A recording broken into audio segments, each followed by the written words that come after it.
The stars twinkled peacefully in the night sky over New York City, but beyond those distant points of light, a terrible war raged.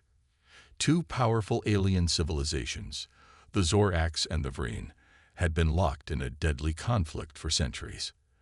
Their battle stretched across galaxies, consuming worlds and leaving destruction in its wake. On this quiet night, something extraordinary was about to happen. A small, sleek spaceship slipped through Earth's atmosphere, its advanced cloaking technology hiding it from human eyes and sensors. The ship landed silently in Central Park, its metal skin cooling in the night air. A tall, slender figure emerged from the ship. General Zixnath of the Zoraks military looked around nervously. His large, almond-shaped eyes blinked rapidly, adjusting to the dim light of the park. 4 long arms hung at his sides, while a 5th arm, smaller and more delicate, protruded from his chest. This was his communication appendage, essential for the task ahead. Zixnath had come to Earth on a secret mission. He knew that involving the humans in the galactic war could change everything, but he wasn't here to recruit them. No, his goal was the opposite: to keep humanity out of the conflict at all costs. The alien general made his way through the quiet streets of New York. He used a small device to alter his appearance, making himself look like a tall, thin human in a business suit. As he walked, he marveled at the primitive technology around him. These humans were so far behind the Zoraks and Vreen, yet there was something about them that made Zixnath deeply uneasy. Dawn was breaking as Zixnath reached the United Nations headquarters. Security was tight, but the general's advanced technology allowed him to slip inside undetected. He made his way to the General Assembly Hall, where world leaders were gathering for an important meeting. As the meeting was about to begin, Zixnath revealed himself. He deactivated his disguise, showing his true alien form. Gasps of shock and fear filled the room. Security guards raised their weapons, but Zixnath quickly activated a force field around himself. "Please," he said, his voice translated by the small device on his chest. "I come in peace. I must speak with you all on a matter of grave importance." The hall fell silent. The Secretary General, recovering from his initial shock, stepped forward. "Who? What are you?" he asked, his voice shaking slightly. Zixnath bowed his head slightly. "I am General Zixnath of the Zoraks Interstellar Fleet. I have traveled many light years to bring you a warning and a plea." The alien's words sent a ripple of murmurs through the assembly. Zixnath waited for the noise to die down before continuing. "My civilization, the Zoraks, is locked in a terrible war with another alien race called the Vreen. This war has raged for centuries, destroying countless worlds in its wake. And now, I fear that your planet, your species, may be drawn into this conflict." The room erupted in a cacophony of voices. Fear, disbelief, and excitement mixed in the air. Zixnath raised all 5 of his arms, calling for silence. "Please, listen to me," he said, his voice carrying a note of desperation. "I am here to beg you, stay out of our war. Do not involve yourselves, no matter what offers or threats may come your way." The Secretary General found his voice again. "But why? If your war is so vast and destructive, why would you care about our involvement?" Zixnath's large eyes seemed to grow sad. "Because, despite your primitive technology, there is something about humans that terrifies both the Zoraks and the Vreen. Your adaptability, your creativity, your sheer determination. These qualities make you uniquely dangerous." He paused, looking around the room. "If humans enter our war, you may tip the balance. But the cost would be unimaginable, not just for you, but for the entire galaxy." The alien general's words hung in the air, heavy with implications. World leaders exchanged worried glances, unsure how to respond to this unprecedented situation. "I have seen the destruction this war has caused," Zixnath continued. "Entire solar systems reduced to cosmic dust. Civilizations wiped out in the blink of an eye. Please, I beg you, keep humanity out of our war. For your own sake, and for the sake of the galaxy. With those final words, Zixnath activated his cloaking device. He vanished from sight, leaving behind a room full of stunned humans grappling with the knowledge that they were not alone in the universe, and that their very nature made them a threat to powers beyond their comprehension. As Zixnath slipped out of the United Nations building, he knew his mission was only the beginning. The humans now faced a choice that would shape the destiny of the galaxy. And despite his warnings, the general couldn't shake the feeling that humanity's involvement in the cosmic war was now inevitable. The news of General Zixnath's unexpected appearance at the United Nations spread like wildfire across the globe. Within hours, every TV channel, radio station, and social media platform was buzzing with discussions about the alien visitor and his ominous warning. World leaders scrambled to respond to this unprecedented situation. Emergency meetings were called in capitals around the world. The UN Security Council convened in a special closed-door session that lasted well into the night.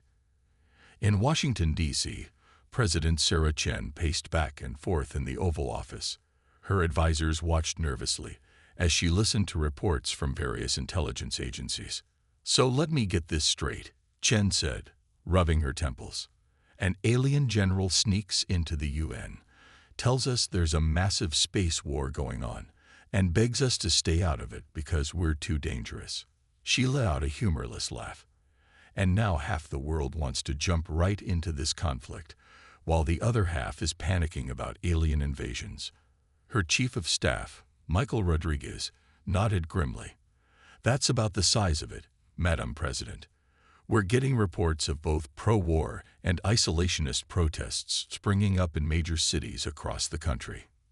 Chen sighed heavily. "What about the rest of the world? What are they saying?" "It's a mixed bag," Rodriguez replied. "The Chinese are calling for a united human front against potential alien threats. The Russians are suggesting we use this as an opportunity to advance our technology. The European Union is advocating for caution and further investigation before any action is taken." As leaders debated and populations argued, a small team was quietly assembled. Dr. Emily Sato, a brilliant xenobiologist, received an urgent call in the middle of the night. "Pack your bags, doctor," a gruff voice said. "Your country needs you." Across the Atlantic, in London, Colonel James Blackwell was abruptly pulled from a training exercise. His superiors gave him no details, only orders to report to a classified location immediately. In New Delhi, Aisha Patel, a diplomat known for her skill in navigating complex international conflicts, was whisked away from a conference by stern-faced government agents. These three, along with a handful of other experts from around the world, were brought together in a secret facility deep in the Swiss Alps. Their mission: to understand the alien conflict and determine the best course of action for humanity. As the team settled into their new headquarters, debates raged on the outside world. In Tokyo, thousands gathered in the streets, holding signs that read "Humanity First" and "Keep Earth Out of Alien Wars." In Sao Paulo, a different crowd chanted, "To the stars, to victory." Back in the facility, Dr. Sato pored over the limited data they had on the alien visitors. "It's fascinating," she murmured to herself. "Their biology suggests an evolution in a completely different environment from ours. But why would that make them fear us?" Colonel Blackwell, overhearing her, snorted. "Fear us? Doc, they've got spaceships and force fields. What could they possibly fear from us?" Aisha Patel, who had been quietly observing, spoke up. "Perhaps it's not our technology they fear, but something else, something uniquely human." As the team debated, a young technician burst into the room, his face pale. "You need to see this," he said, turning on a large screen. The screen flickered to life, showing a live feed from a space telescope. In the vast darkness of space, pinpricks of light were moving. As they watched, more and more lights appeared, all heading in the same direction. "Are those?" Colonel Blackwell began. Dr. Sato nodded, her eyes wide. "Spaceships. Hundreds of them. And they're coming this way." The room fell silent as the implications sank in. Humanity's dilemma had just become much more urgent. Whatever decision they made, it seemed the galaxy wasn't going to wait. Aisha Patil was the first to break the silence. We need to contact our governments immediately. If those ships belong to either the Zorax or the Vreen, then Earth is about to become a battleground. Colonel Blackwell finished grimly. As the team scrambled to analyze the new development and communicate with their respective leaders, the fleet of alien ships drew ever closer to Earth. The choice that General Zixnath had warned about was now staring humanity in the face. In cities around the world, people looked up at the night sky, unaware of the approaching armada. The stars twinkled peacefully, giving no hint of the monumental decision that would soon shape the fate of not just Earth, but the entire galaxy. Humanity stood on the brink of a new era.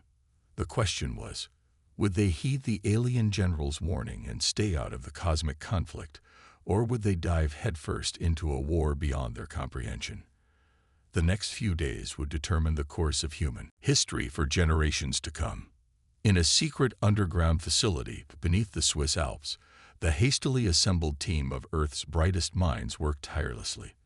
The room buzzed with a mix of excitement and tension as scientists, military strategists, and diplomats pored over the limited data they had on the alien civilizations.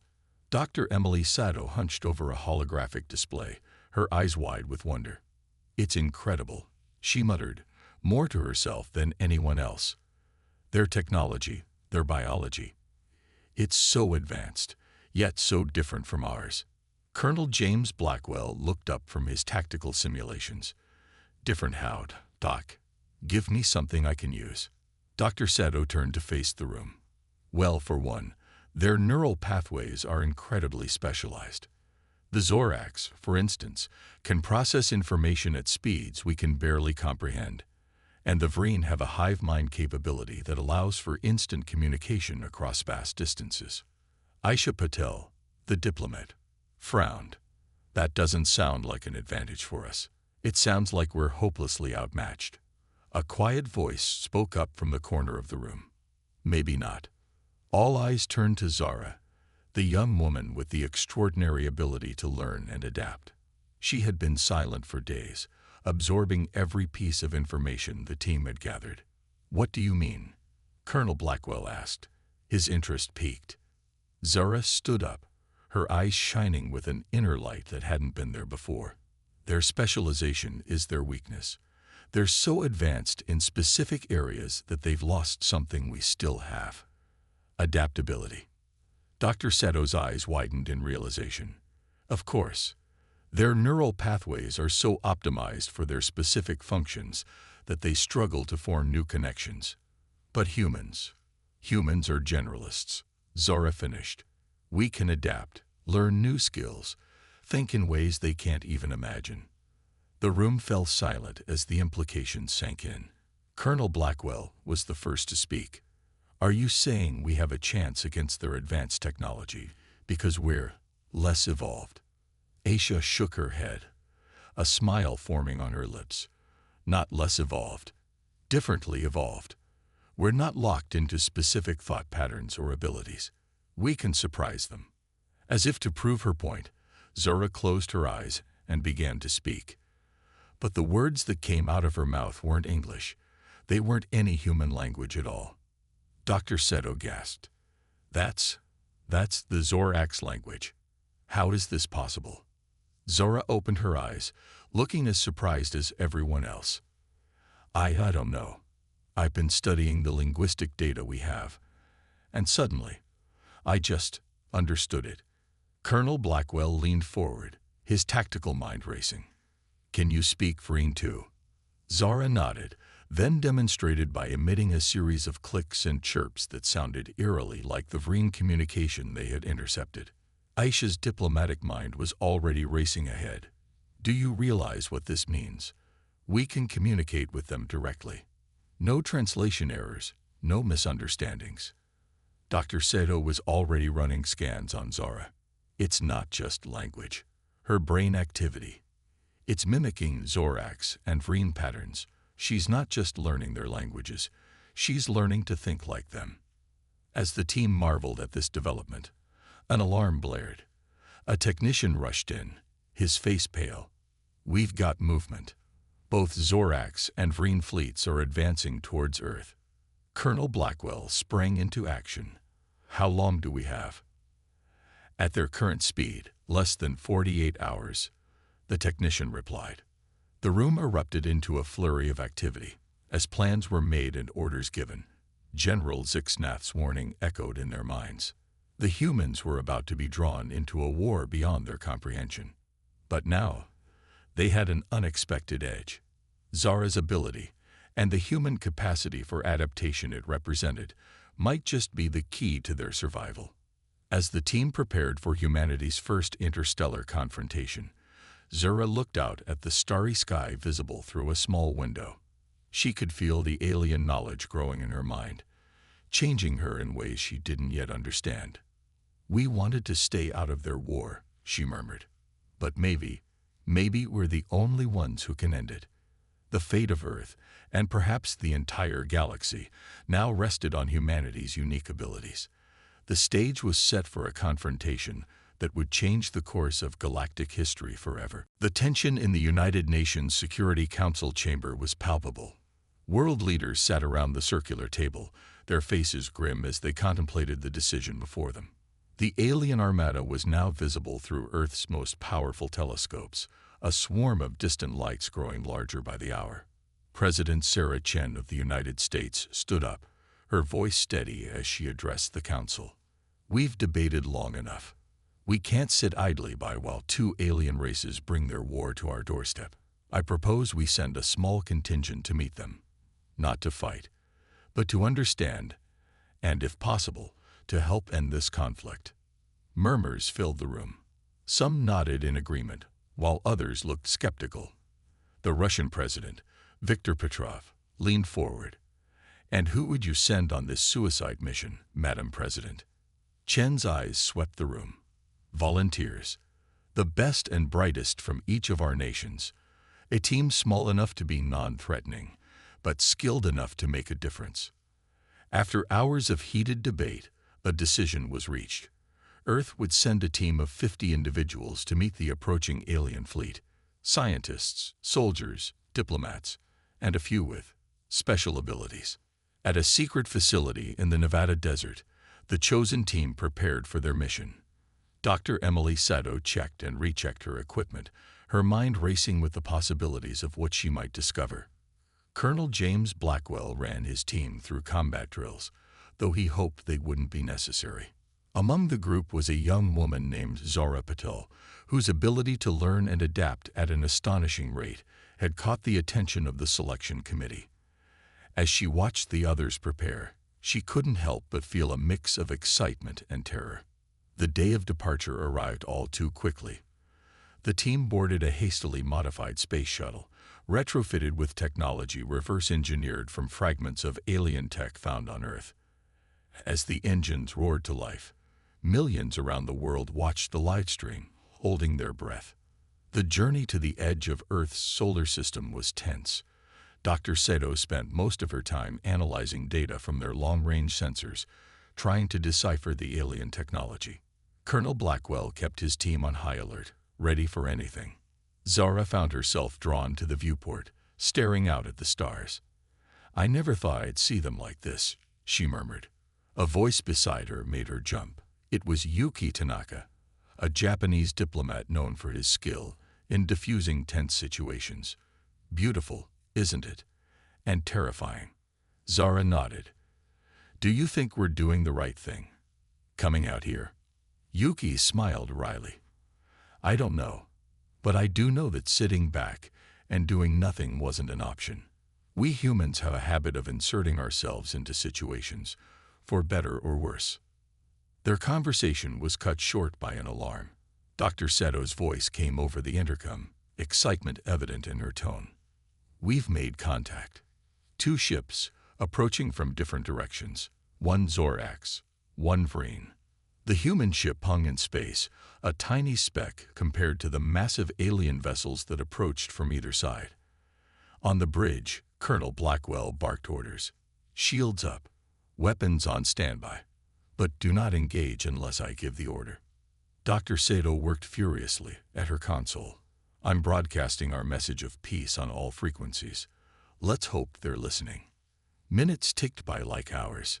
The alien ships drew closer, their designs starkly different. The Zorak ship was sleek and curved, almost organic in appearance. The Vreen vessel was all sharp angles and pulsing energy fields. Suddenly, both alien ships came to a stop, flanking the human vessel. A tense silence fell over the bridge. Then, simultaneously, both ships hailed them. Colonel Blackwell looked to Yuki, who nodded. "Open the channels," the colonel ordered. Two holographic images flickered to life on the bridge. On one side stood a Zorax official, not unlike General Zixnath, but with more elaborate markings. On the other, a Vreen representative, insectoid in appearance with multifaceted eyes and mandibles that clicked as it spoke. The Zorax spoke first, its words translated by the ship's computer. "Humans, you were warned to stay out of this conflict. Why have you come?" Before anyone could respond, the Vreen chittered. "Clearly, they've chosen to ally with you, Zorak scum. We should destroy them now." Yuki stepped forward, his voice calm but firm. "You're both mistaken. We've come seeking peace, not to take sides." The aliens fell silent, seemingly taken aback by this declaration. It was in this moment of confusion that Zara felt a strange sensation. Knowledge, tactics, alien thoughts, they all began flooding into her mind. Her unique ability to learn and adapt was working overtime, processing the alien languages, technology, and culture at an astonishing rate. She stepped forward, her eyes glowing slightly. "We humans," she said, her voice resonating with newfound knowledge, "are not here to fight in your war. We're here to end it." The aliens stared at her, a mix of shock and intrigue on their faces. Humanity had made its first move in the galactic arena, and nothing would ever be the same. The human ship floated in space, dwarfed by the massive Zorax and Vreen vessels on either side. Inside, tension crackled like electricity. Zara Patul stood at the forefront, her eyes still glowing with alien knowledge.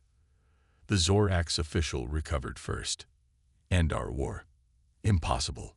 This conflict has raged for centuries. What could primitives like you possibly do?" Zara smiled, a hint of sadness in her expression.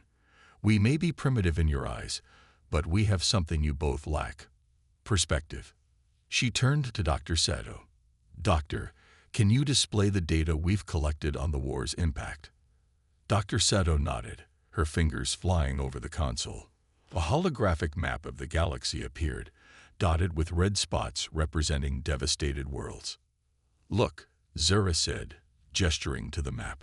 "Your war has destroyed thousands of worlds, wiped out countless species. And for what?" The Vreen representative chittered angrily. "For survival. The Zorax would see us exterminated."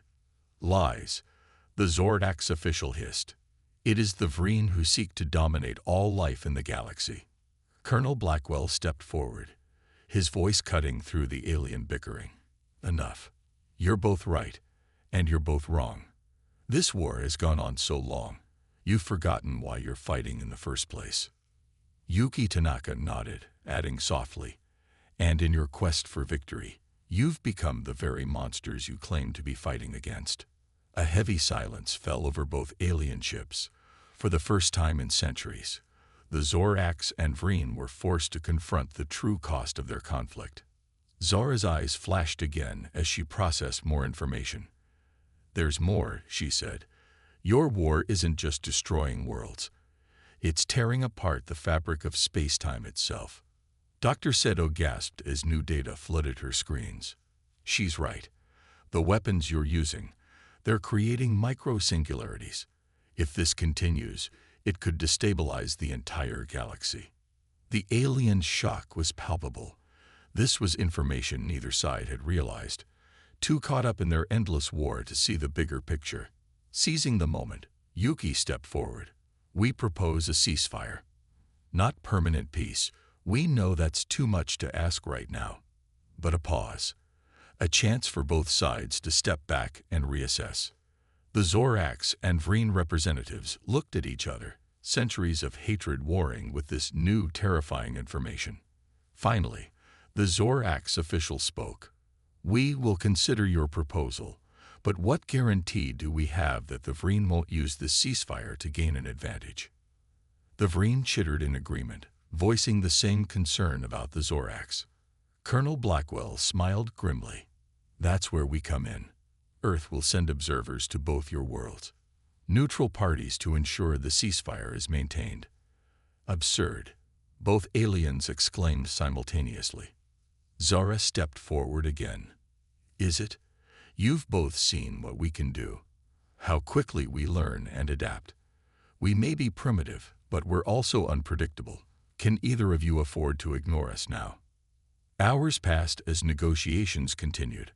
On Earth, billions watched and waited with bated breath. Finally, an agreement was reached. A 6-month ceasefire would be implemented, with human observers on both Zoraks and Vreen worlds. As the human ship prepared to return to Earth, General Zixnath's vessel suddenly appeared. The general's face appeared on the view screen, his expression a mix of awe and fear. "You've done it," he said, his voice trembling. "You've actually done it. Do you realize what you've set in motion?" Yuki nodded solemnly. "We've given the galaxy a chance at peace." Zixnath shook his head. "You've done more than that. You've shown both the Zoraks and the Vreen that there's a force in the galaxy more powerful than either of us. You've made humanity a player in a game you don't even understand." As Zixnath's words sank in, the implications became clear. Humanity had indeed changed the course of the war, but at what cost? They were now irrevocably involved in galactic politics, for better or worse. The human ship began its journey home, leaving behind 2 ancient enemies now forced to confront a future neither had imagined. And on Earth, leaders braced themselves for the challenges ahead. The galaxy was watching, and humanity's next move would shape the fate of countless worlds. As they traveled through the vast emptiness of space, Zara looked out at the stars, her mind still reeling from the alien knowledge she'd absorbed. "We wanted to stop a war," she murmured. "I think we might have started a revolution instead." The human contingent had achieved the impossible. They'd halted a centuries-old conflict. But as General Zixnath had warned, this was only the beginning. The true test of humanity's place in the galaxy was yet to come. 3 months into the ceasefire, the galaxy was buzzing with activity. The news of humanity's intervention had spread far and wide, reaching the farthest corners of known space. Earth, once an insignificant blue dot on the galactic map, was now the center of attention. On the Zorak's homeworld, Silox Prime, human observer Dr. Emily Sado stood on a balcony overlooking a sprawling alien city. The architecture was a mix of organic shapes and crystalline structures that seemed to defy gravity. She turned to her Zorak's guide, a young diplomat named Krex. "Your people seem restless," she remarked, noting the increased activity in the streets below. Krex's 4 arms shifted nervously. "Can you blame them? For generations, we've known nothing but war. Peace is unsettling." Meanwhile, on the Vreen ship orbiting their homeworld, Colonel James Blackwell was having a similar conversation with Zixzax, his Vreen counterpart. "Your warriors," Blackwell said, watching Vreen soldiers train in zero gravity. "They're still preparing for battle." Zixzax's mandibles clicked. "Old habits die hard, human. But notice, they train alongside holograms of Zoraks now, not against them. It's progress." Back on Earth, the United Nations had transformed into a hub of galactic diplomacy. Alien ambassadors from dozens of species, previously neutral or unknown, had arrived seeking audience with human leaders. In a packed assembly hall, Yuki Tanaka addressed the gathered representatives. "We understand your curiosity," he said calmly, "but Earth is not looking to become a galactic superpower. We simply want peace." A reptilian alien stood up, its scales shimmering under the lights. "Peace. You've upset the balance of power that has existed for millennia. Half the galaxy sees you as saviors, the other half as a threat. Zara Patel, sitting in the observer's gallery, felt a headache coming on.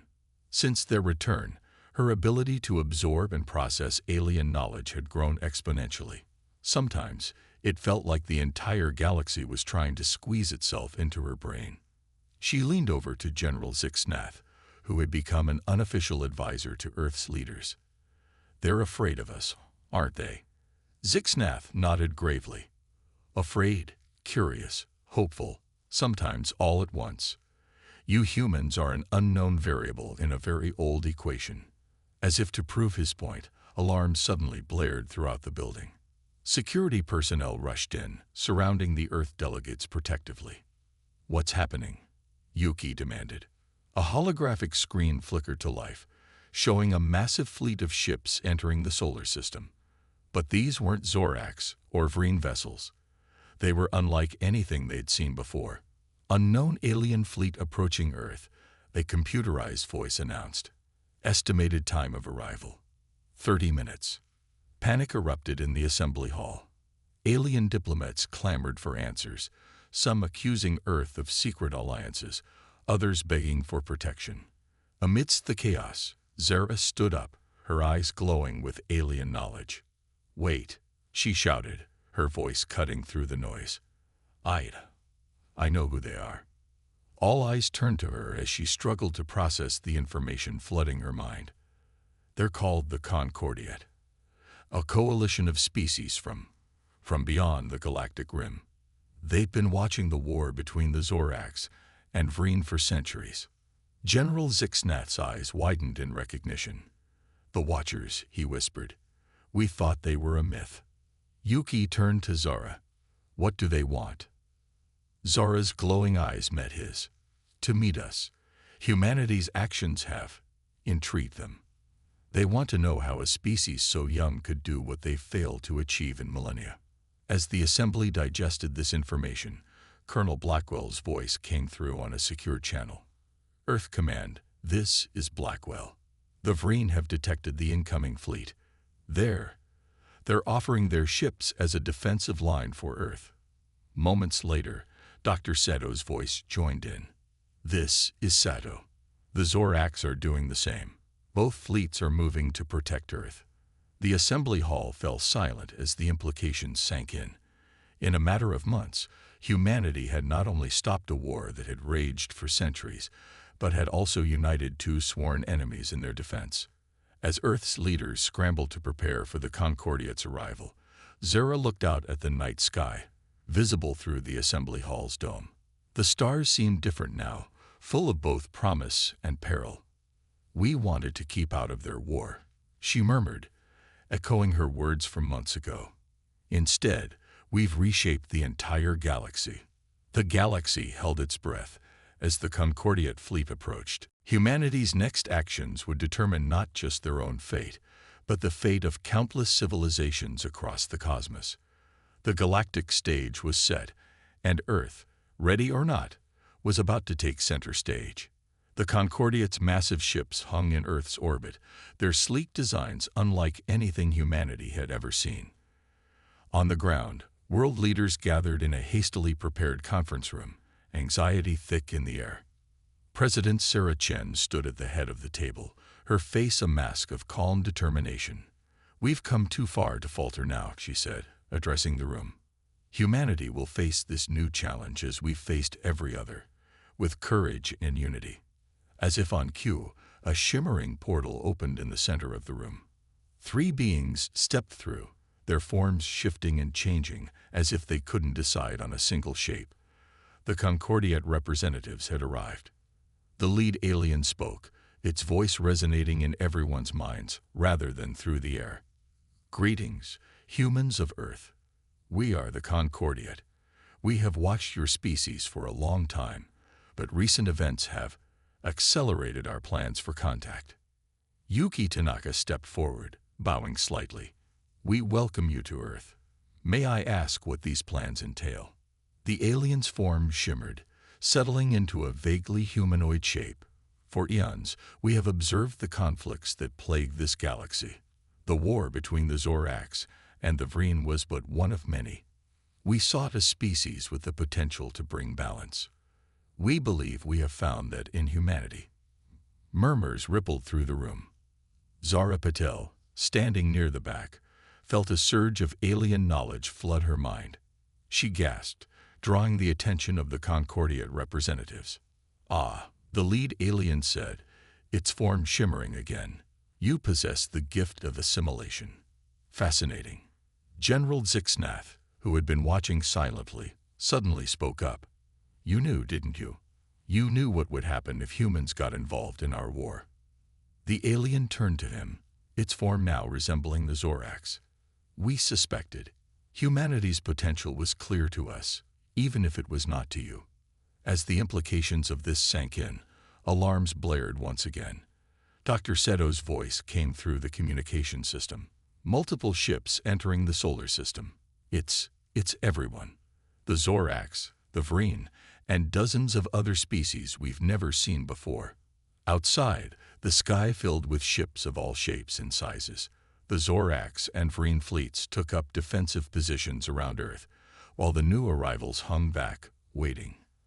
The Concordiate representative spoke again. "You see, in mere months, you have accomplished what we could not in millennia. You have united the galaxy." President Jen's eyes narrowed. "United? It looks more like we've made ourselves a target." The alien's form shifted once more, this time resembling the human. "Perhaps, but you have also made yourselves indispensable. The galaxy now looks to Earth for leadership." Colonel Blackwell, who had been conferring with military leaders, stepped forward. "And if we refuse this role?" The alien's form shimmered, becoming indistinct. "That, Colonel, is not an option. The galaxy has changed. You have changed it. There is no going back." As if to emphasize this point, a new holographic projection appeared, showing scenes from across the galaxy. On countless worlds, aliens of all species were gathered, watching the events unfolding at Earth with a mix of fear and hope. Zara, her mind still reeling from the influx of knowledge, suddenly understood. "We're live," she said, her voice filled with awe. "The entire galaxy is watching us right now."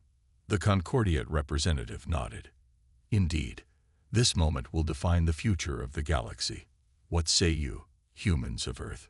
A heavy silence fell over the room. The weight of countless civilizations' hopes and fears pressed down on them. Finally, Yuki stepped forward again. "We did not ask for this responsibility," he said, his voice calm but firm. "But we will not shy away from it. Earth stands ready to lead, not through force, but through understanding and cooperation." As Yuki spoke, Zara felt a strange sensation. The alien knowledge in her mind was changing, merging with her human perspective.